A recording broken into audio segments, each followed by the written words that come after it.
नाना पटोले जी, थोराट जी, वडेतिवार जी, यशोमती ठाकुर जी, सूर्यवंशी जी, देशमुख जी, मुजफ्फर हुसैन जी और हमारे कैंडिडेट्स बलवंत वानखेड़े जी, अभय पाटिल जी, वसंत राव जी, सीनियर नेता, गठबंधन के हमारे नेता, गठबंधन के प्यारे कार्यकर्ता, भाइयों और बहनों, प्रेस के हमारे मित्रों, युवाओं, आप सबका यहां बहुत बहुत स्वागत। गर्मी में आप आए, दूर दूर से आए, आपको कष्ट हुआ, इसके लिए दिल से आपको धन्यवाद करता हूं।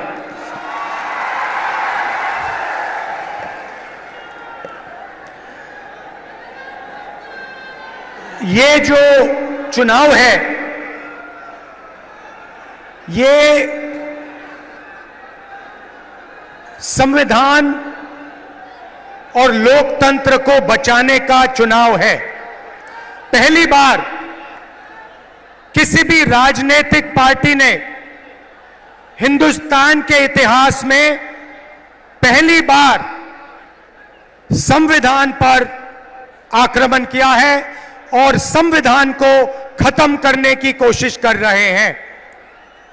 तो एक तरफ इंडिया गठबंधन जो संविधान की रक्षा कर रहा है और लोकतंत्र की रक्षा कर रहा है, और दूसरी तरफ नरेंद्र मोदी, आरएसएस और बीजेपी जो संविधान को, लोकतंत्र को खत्म करने की कोशिश कर रहे हैं।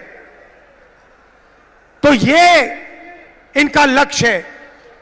इनके मेंबर ऑफ पार्लियामेंट ने कहा कि अगर हम चुनाव जीतेंगे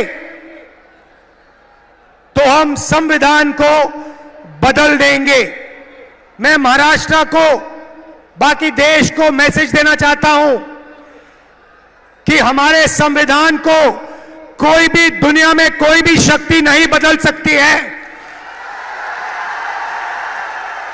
पता नहीं इन लोगों ने अपने आप को क्या समझ रखा है। संविधान हिंदुस्तान की आवाज है, गरीबों की आवाज है, पिछड़ों की, दलितों की, आदिवासियों की आवाज है। इसको कोई नहीं बदल सकता, कोई शक्ति इसको बदल नहीं सकती। हम देखेंगे यह संविधान कैसे बदला जाता है।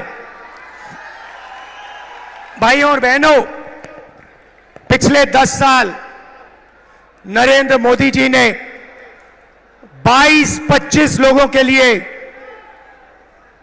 सब कुछ किया है। हालात यह है कि आज हिंदुस्तान में 22 ऐसे लोग हैं जिनके पास उतना ही धन है जितना हिंदुस्तान के 70 करोड़ लोगों के हाथों में है। एक तरफ 22 लोग, एक तरफ 70 करोड़ लोग। जितना धन इनके पास, उतना ही धन उनके पास। ये नरेंद्र मोदी जी की देन है। नोटबंदी 22 लोगों के लिए की, किसान बिल 22 लोगों के लिए किए, जीएसटी 22 लोगों के लिए किया, 16 लाख करोड़ रुपए नरेंद्र मोदी ने 25-30 लोगों का कर्जा माफ किया है।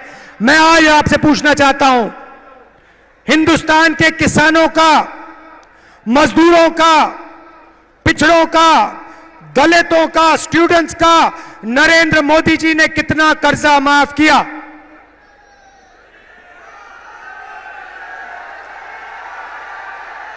एक रुपया हिंदुस्तान के गरीबों का नरेंद्र मोदी ने माफ नहीं किया। 16 लाख करोड़ रुपए का मतलब 25 साल का मनरेगा। 16 लाख करोड़ रुपए का मतलब जितना हमने किसानों का कर्जा माफ किया था, अगर आप उसे 25 बार करो तो 16 लाख करोड़ रुपए बनते हैं। नरेंद्र मोदी जी ने 22-25 लोगों को 25 साल का मनरेगा का पैसा पकड़ा दिया और फिर कहते हैं कि गरीबों की सरकार चलाते हैं। उन्होंने 22 अरब पतियों की मदद की। तो आज मैं आपको साफ बताने आया हूं, हमारा जवाब क्या है, मैं आपको बताने आया हूं। उन्होंने अरबपति तैयार किए, हम करोड़ों लाखपति बनाने जा रहे हैं।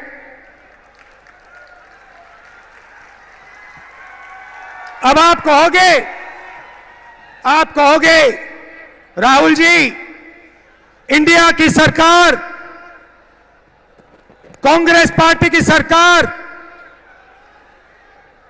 करोड़ों लाखपति कैसे बनाएगी? यह आज मैं आपको बताने आया हूं। हमारा मैनिफेस्टो पढ़िए।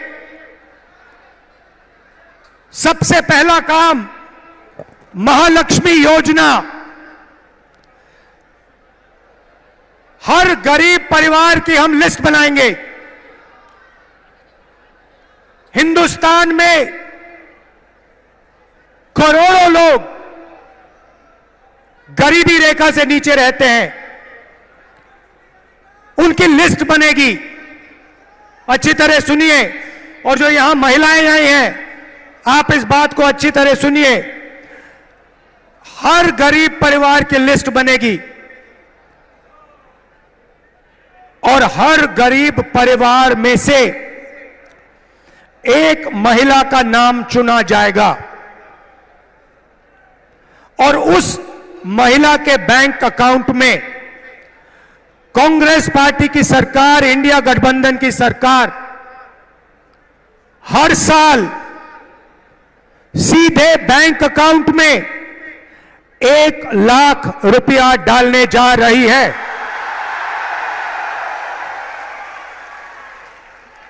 महीने के 8,500 रुपए, साल के 1 लाख रुपए करोड़ों महिलाओं के बैंक अकाउंट में हर महीने ठकाठक ठकाठक ठकाठक ठकाठक ठकाठक ठकाठक ठकाठक। आप अरबपति बनाओ, हम लाखपति बनाएंगे।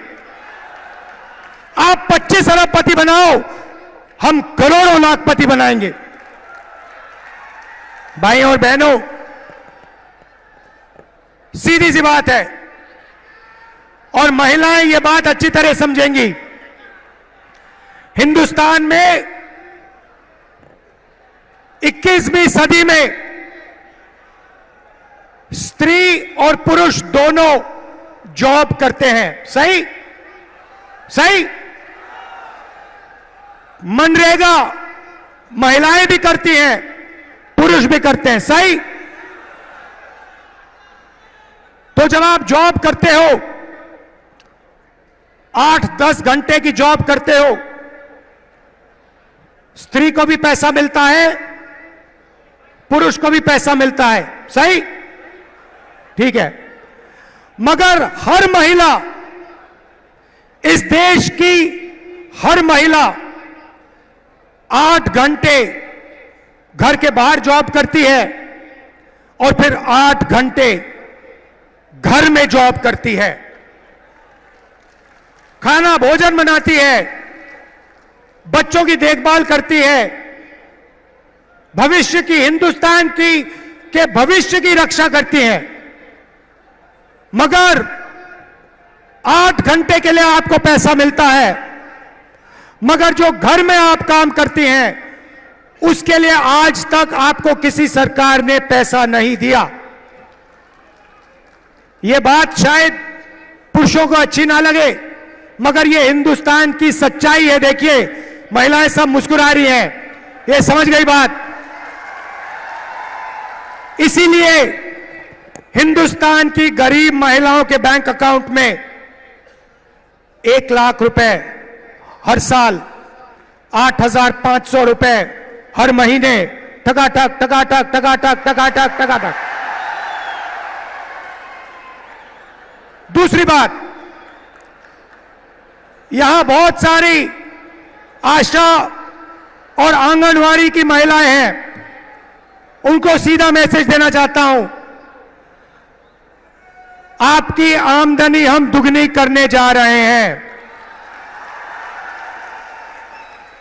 और हिंदुस्तान की सरकार में और पब्लिक सेक्टर में महिलाओं को 50% रिजर्वेशन देने जा रहे हैं।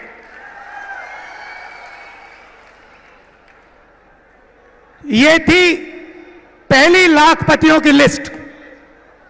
अब मैं आपको दूसरी लाखपतियों की लिस्ट देने जा रहा हूं।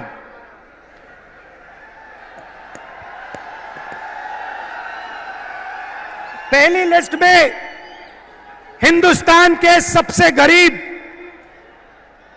परिवारों को हम 1 लाख रुपए देने जा रहे हैं। अब आप कहोगे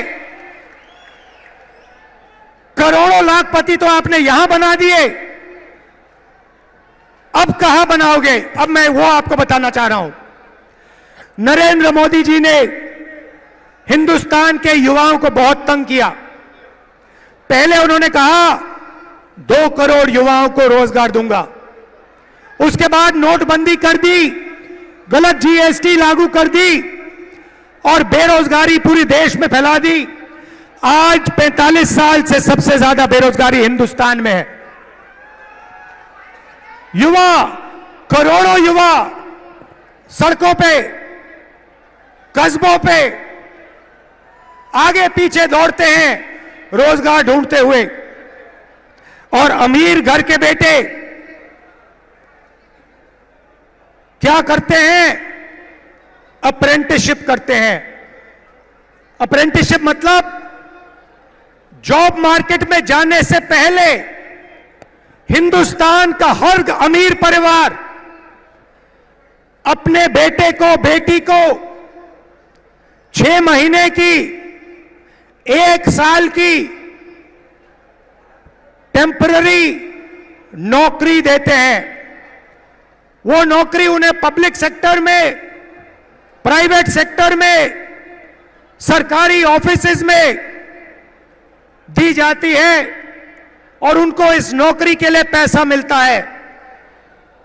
ये अरबपति लोग, बड़े बिजनेस वाले अपने बच्चे को इस प्रकार से ट्रेनिंग देते हैं। एक प्रकार से मान लो पेड ट्रेनिंग हो जाती है और जॉब मार्केट में घुसने का तरीका है ये। एक प्रकार से जॉब मार्केट में घुसने का रास्ता है। मगर यह सुविधा हिंदुस्तान के करोड़ों बेरोजगार युवाओं को नहीं मिलती। भटकते रहते हैं, मांगते रहते हैं, हाथ जोड़ते रहते हैं, मगर कोई इनकी सुनता नहीं, नरेंद्र मोदी नहीं सुनते। तो हम पहली बार, दुनिया में पहली बार एक नया कानून ला रहे हैं, जो सुविधा हिंदुस्तान के सबसे अमीर लोग अपने बच्चों को देते हैं, वही सुविधा हम हिंदुस्तान के हर बेरोजगार युवा को देने जा रहे हैं। भाई और बहनों, इंडिया गठबंधन की सरकार दुनिया में सबसे पहली सरकार होने जा रही है जो अपने युवाओं को अप्रेंटिसशिप का अधिकार देने जा रही है। सीधा सा मामला है, हिंदुस्तान के सारे graduates, college graduates, university graduates, diploma holders, सारे के सारों को यह अधिकार दिया जाएगा। पब्लिक सेक्टर में, प्राइवेट सेक्टर में, सरकारी ऑफिसेज में आपको 1 साल की अप्रेंटिसशिप, 1 साल की नौकरी हिंदुस्तान की सरकार गारंटी करके देने जा रही है। 1 साल में प्राइवेट सेक्टर में, पब्लिक सेक्टर में, सरकारी ऑफिसेज में आपको नौकरी मिलेगी और ट्रेनिंग मिलेगी। और भाई और बहनों, सिर्फ ट्रेनिंग और नौकरी नहीं मिलेगी, बैंक अकाउंट में साल के 1 लाख रुपए मिलेंगे। और उसके बाद 1 साल के बाद हिंदुस्तान को दुनिया की सबसे बेहतर ट्रेंड वर्कफोर्स मिलेगी। तो भाई और बहनों, उन्होंने 20-25 अरबपति बनाए, हम करोड़ों लाखपति बनाने जा रहे हैं।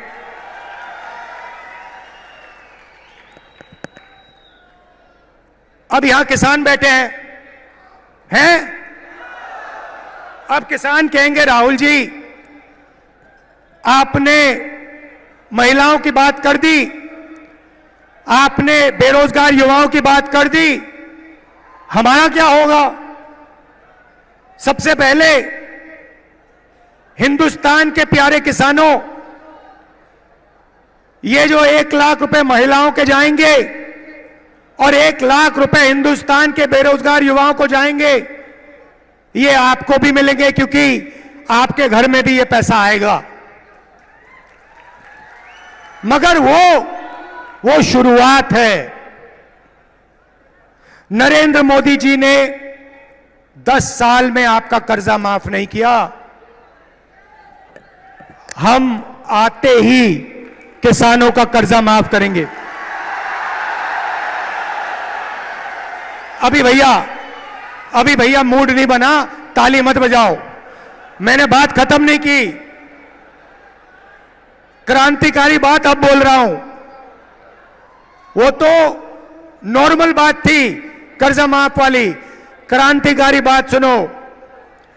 हम एक किसानों का आयोग बनाने जा रहे हैं, और यह आयोग जब भी हिंदुस्तान के किसानों को कर्जा माफी की जरूरत होगी, ये आयोग सरकार को रिकमेंडेशन देगा और किसानों का कर्जा एक बार नहीं अनेक बार होगा। मेरा कहना है, इस देश में धन की कोई कमी नहीं है भाइयों और बहनों। आप देखो, अरबपतियों की ओर देखो, उनकी गाड़ियों को देखो, उनके घरों को देखो, उनके हवाई जहाजों को देखो। धन की कोई कमी नहीं है। मैं सिर्फ यह कह रहा हूं कि अगर अरबपतियों का कर्जा माफ हो सकता है, तो गरीबों का भी कर्जा माफ हो सकता है। मैं सिर्फ न्याय मांग रहा हूं। आप उनका करो, मगर फिर किसानों का भी करो। अगर किसानों का नहीं कर रहे हो, तो फिर उनका भी मत करो। अब आखिरी और सबसे मजेदार बात, आज मैं आपका मूड बनाने आया हूं। आज मैं आपको खुश करने आया हूं, नया सपना दिखाने आया हूं। अब सबसे मजे की बात, ये जो मैंने आपको बताया, ये तो शुरुआत है, मगर क्रांतिकारी बात भाई और बहनों, ये देखो, ये हमारे मीडिया के मित्र हैं, इनकी ओर देखो।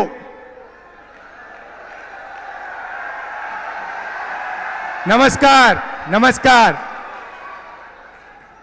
आपसे सवाल पूछता हूं, टीवी पे आपने गरीबी कभी बात देखी? आपने किसी भूखे इंसान को, किसी गरीब किसान को, किसी मजदूर को टीवी पे देखा?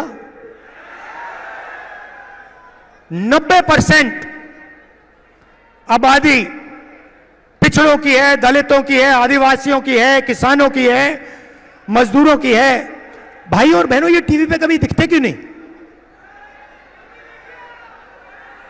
आपने कभी टीवी पे देखा कि किसान की बात हो रही है? ना। मजदूर की बात होते हुए देखी? किसी बढ़ई को आपने टीवी पे देखा? किसी नाई को, मोची को, बढ़ई को, छोटे फैक्ट्री वाले को टीवी पे देखा? कभी नहीं। अमिताभ बच्चन देखा? विराट कोहली देखा?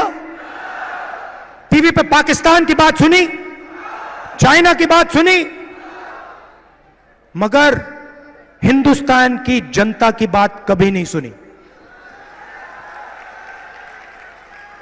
भाई और बहनों, हिंदुस्तान में 15% दलित हैं, 8% आदिवासी हैं, 50% कम से कम पिछड़े वर्ग के लोग हैं। 50, 15 और 8 कितने हुए? कितने हुए? 73। उसमें 15% माइनॉरिटी जोड़ दो, कितने हुए? और उसमें 5% गरीब जनरल कास्ट जोड़ दो, कितने हुए? 90% से ज्यादा। भाई और बहनों, मैंने मीडिया की कंपनियों के मालिकों की लिस्ट निकाली।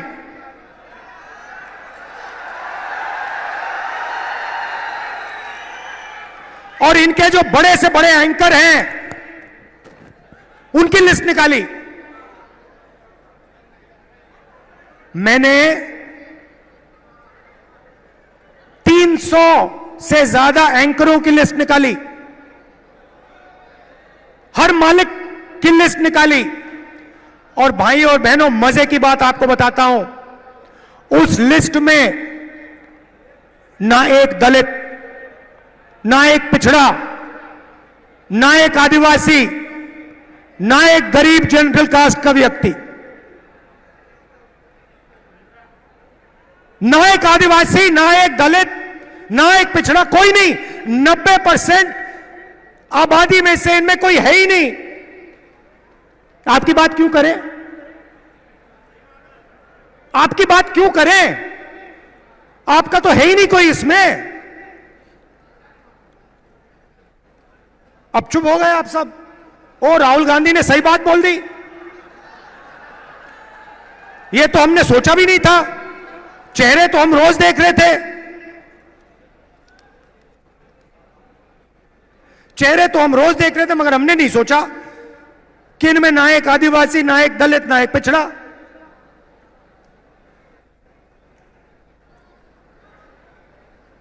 ठीक है, छोड़िए। शायद हिंदुस्तान की 90% आबादी मीडिया में भागीदारी चाहती नहीं, हो सकता है। तो चलिए हिंदुस्तान की सबसे बड़ी कंपनियों की बात करते हैं। 200 कंपनी है हिंदुस्तान में, नाम आप जानते हो, अदानी, अंबानी,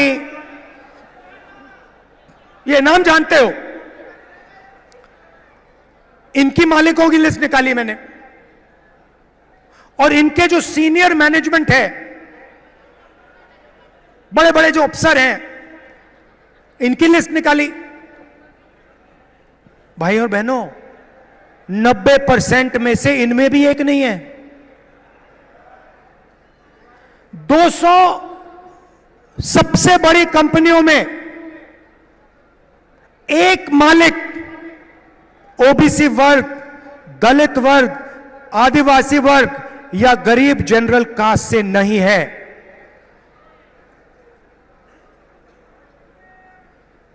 लाखों करोड़ रुपए कर्जा माफ हो जाता है, आपका तो एक आदमी उसमें नहीं है। जीएसटी का पैसा आप देते हो, जितनी जीएसटी आप देते हो उतनी अदानी देता है। ये आपने सुंदर गुलाबी शर्ट जो खरीदी, ये कितने की खरीदी? हाँ आप, हाँ भाई आप, हाँ खड़े हो जाओ, खड़े हो जाओ। 500 की ना? अगर यही शर्ट अदानी खरीदता कितनी जीएसटी देता हो? जितनी आपने दी। 18% आप देते हो, 18% वो देता है। पैसा आपका, पैसा पिछड़े वर्ग का, दलितों का, आदिवासियों का, गरीब जनरल कास्ट का, माइनॉरिटी का। और कर्जा माफ 22-25 लोगों का।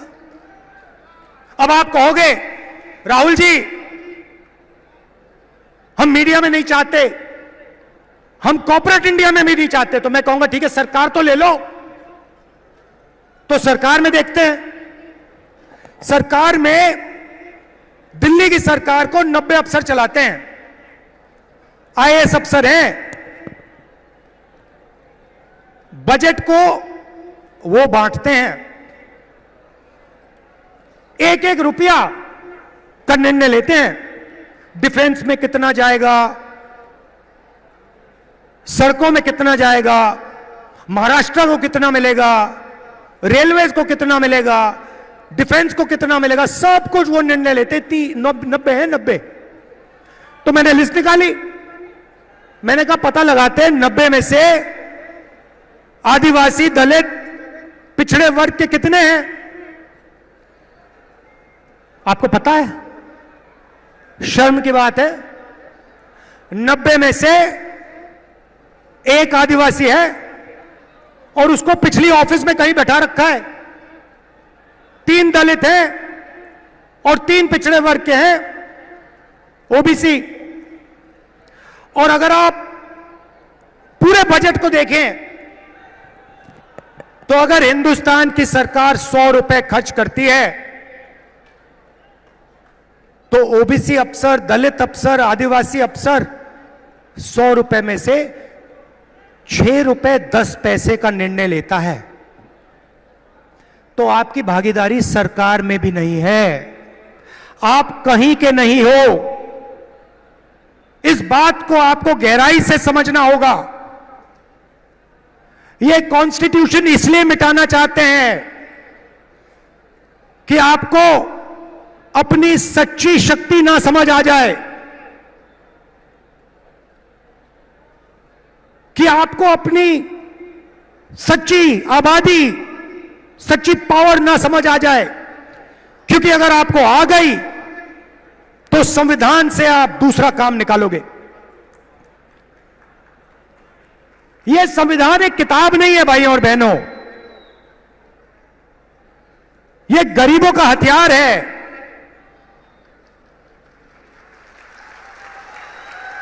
और इस हथियार को नरेंद्र मोदी 22-25 लोगों के साथ मिलकर खत्म करने की कोशिश कर रहे हैं।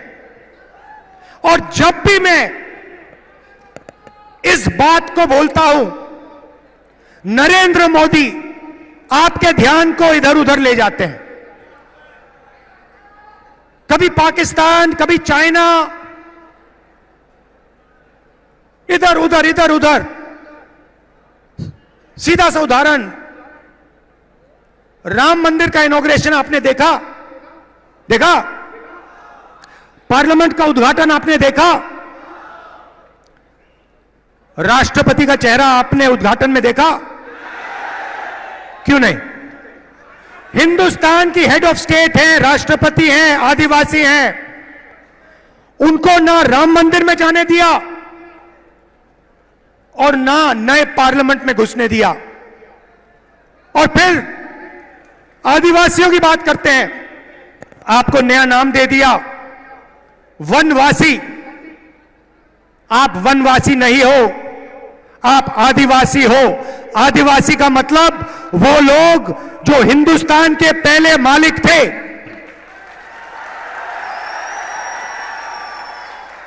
तो भाइयों बहनों, दूध का दूध, पानी का पानी करना है।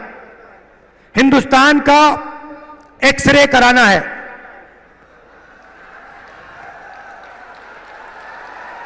एक्सरे का मतलब जाति जनगणना। जाति जनगणना के बाद दलितों को, आदिवासियों को, पिछड़ों को, गरीब जनरल कास्ट के लोगों को, माइनॉरिटीज को, सबको अपनी आबादी के बारे में साफ पता लग जाएगा, किसकी कितनी आबादी है। और जाति जनगणना के साथ हम इकोनॉमिक सर्वे कराएंगे, हिंदुस्तान की हर संस्था का सर्वे कराएंगे और दूध का दूध, पानी का पानी हम कर देंगे। ये जैसे सफेद क्रांति हुई, हरी क्रांति हुई, ये क्रांतिकारी निर्णय है भाइयों और बहनों, और ये काम हम सरकार बनाने के एकदम बाद करने जा रहे हैं। तो ये मैं आज आपसे कहने आया था। मजा आया? जितना पैसा भाइयों और बहनों, जितना वो अरबपतियों को देंगे ना, जितना अरबपतियों को देंगे, उतना हम किसानों को, मजदूरों को, गरीबों को, पिछड़ों को, दलितों को, आदिवासियों को देंगे। तो याद रखिए, दो तरीके से हम लाखपति बनाने जा रहे हैं। महालक्ष्मी योजना और अप्रेंटिसशिप का अधिकार। और इन दो क्रांतिकारी काम करने के बाद हिंदुस्तान का चेहरा बदलने जा रहा है। आप सबका दिल से धन्यवाद करता हूं। इतनी गर्मी में आप आए, इतने प्यार से आपने मेरी बात सुनी। नफरत के बाजार में मोहब्बत की दुकान खोलनी है। जय हिंद।